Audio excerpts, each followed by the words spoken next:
Мужик, да? Я не могу падать. Я тоже упал. Ща.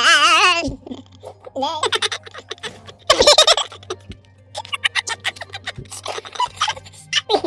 Я не могу. Так, то есть, ладно. Это я не могу. Дайте до него никак. Тут дурацкий моментум, блин. Я что, пошел физику, что ли, учил? Понимаешь, что моментум. А где? А, мы должны эти артефакты отдавать? Да.